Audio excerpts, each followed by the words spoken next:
Bom, então nessa aula 9 a gente vai falar sobre as cólicas e por que que as cólicas acontecem. Para entender sobre as cólicas, a gente precisa entender o choro do bebê, tá?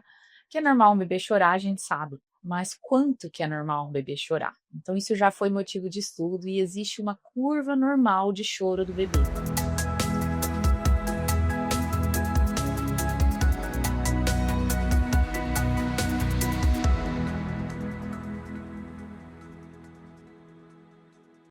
Como que é essa curva normal de choro do bebê? Então, a partir do nascimento e ao redor das 2 semanas, o bebê começa a ter um choro em padrão crescente, tá? Que mais ou menos ao redor da 6ª, 8ª semana, ele vai chorar ao redor de 120 minutos por dia, tá? Somando os períodos de choro.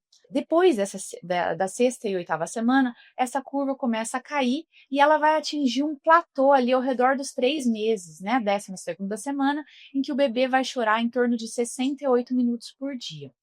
Aí, entre os 3 meses até o primeiro ano de vida, isso daí se mantém mais ou menos estável. Nesses primeiros 3 meses, a intervenção do adulto, né, dos pais, dos cuidadores, muitas vezes ela não tem muita interferência na quantidade de horas choradas. Agora, depois dos 3 meses, a gente começa a ter aí uma certa participação e a gente começa a ter a possibilidade de diminuir essas horas choradas, tá? Então é importante, por quê? Porque a cólica, muitas vezes, ela é diagnosticada num bebê que chora em excesso. Então, por isso que é importante conhecer a curva normal do choro. E o que é a cólica? A cólica ela é definida por bebês que têm períodos de irritabilidade, de agitação. Em geral, o bebê fecha os punhos, fica vermelho, com a face vermelha e flete as perninhas no sentido da barriguinha, se contorce. Então, em geral, tem essas características, porém, ela pode ser diagnosticada num bebê que chora, apenas chora em excesso. E, em geral, o choro precisa ser por mais de 3 horas por dia, por mais de três dias da semana, tá? E qual que é o período que as cólicas vão aparecer? Elas começam a partir da 2ª semana e vão terminar lá ao redor do 3º, 4º mês. E elas têm um pico ao redor da 6ª e 8ª semana. Então, é justamente o mesmo período dessa curva de choro. Por isso que muitas vezes o diagnóstico é difícil entre um bebê que chora em excesso e um bebê que tem cólica. E muitas vezes isso é a mesma coisa mesmo. O bebê às vezes não tem todas essas outras manifestações corporais e tem só o choro excessivo, tá? Então, por isso que é importante a gente saber qual que é a curva de normalidade de choro do bebê e o padrãozinho da dor, né, das manifestações do bebê quando ele tem cólica. O choro da cólica, ele em geral aparece mais no final da tarde e pode aparecer depois das amamentações, tá? Então isso também ajuda a gente a distinguir aí um choro de outros motivos e um choro relacionado à cólica. A cólica, ela varia bastante a incidência, então quantos bebês vão ter cólica? Então em 100 bebês, mais ou menos 28 bebês vão apresentar cólica. O normal da cólica é que ao redor do 5º mês ela tenha desaparecido, tá? Além disso, a gente vai ter que procurar ajuda. E por que que a cólica acontece? Isso é muito estudado, a gente não tem uma explicação só para falar o porquê que as cólicas acontecem, mas a gente tem principais 4 explicações. Então, a primeira, ela vai falar sobre uma imaturidade neurológica. Lá na aula do sono, a gente vai ver também que o bebê até o 3º mês tem um sono muito imaturo. Então, a mesma coisa acontece na aula de cólicas. Por quê? Os bebês que têm essa imaturidade neurológica, eles vão ter uma dificuldade de interpretação de alguns estímulos no cérebro. Então, estudaram lá a região do cérebro que interpreta a recepção de glicose. Então, quando o bebê mama, ele vai fazer um pico de glicose, e os bebês que têm cólica, eles acabaram percebendo menos essa glicose no corpo, e eles respondem isso como um choro excessivo. O choro também seria uma forma de comunicação do bebê, e muitas vezes o bebê ainda tem essa imaturidade em relação a controlar o choro. Não seria assim uma forma de comunicação que em reflexo, que ele não conseguiria controlar, e também denota que tem uma imaturidade neurológica.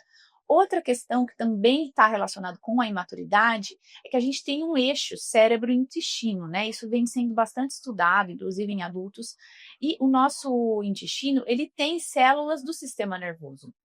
E essa imaturidade neurológica lá no intestino pode alterar tanto a produção de muco, tá, do intestino, quanto alterar as contratilidades intestinais. Então, como que o nosso intestino funciona, né? Como que ele deve funcionar? Ele faz as ondas peristálticas querendo expelir o cocô lá no final, ok? Agora, no bebê, que acontece essa imaturidade, as ondas peristálticas, muitas vezes, elas não estão organizadas. Então, isso pode ocasionar aí um encontro de ondas ou contrações muito fortes, né, que não seriam necessárias naquele momento. Outra coisa também que pode acontecer é diminuir a velocidade de esvaziamento do estômago. Então, isso, em geral, geraria um bebê mais distendido, um bebê com mais gases, tá? Então, a imaturidade neurológica é uma importante explicação do porquê que os bebês têm cólica. E também, essa parte da imaturidade, a gente vai encontrar uma grande relevância em bebês prematuros. Então, bebês prematuros, eles têm mais cólica. Então, né, vem bem de encontro essa explicação da imaturidade neurológica com o aparecimento das cólicas. Uma segunda explicação, e uma explicação bastante interessante, que vem sendo mais estudada, é a questão dos micro-organismos do intestino. Então, vocês sabem que a gente tem algumas bactérias no nosso intestino que estão participando aí da saúde do intestino. Os estudiosos, eles estudaram o cocô dos bebês, então bebês que tinham cólica e bebês que não tinham cólica, e viram quais bactérias que estavam mais presentes em um tipo de cocô e no outro tipo de cocô. E eles viram que alguns tipos estavam mais presentes em bebês que tinham menos cólica e outros tipos estavam mais presentes em bebês que tinham mais cólica. Então, até aí, nessa explicação que vem aí a proposta da gente dar probióticos, né? Eu vou falar mais à frente na aula do combate nas cólicas, mas seria mais ou menos essa explicação. Então, as bactérias no intestino, elas vão ajudar muito a questão de inflamação intestinal, a questão de produção de gases. Então, uma bactéria do bem, vamos dizer assim, ela ajudaria um bebê aí a ter menos cólica, tá? Essa seria uma possível explicação.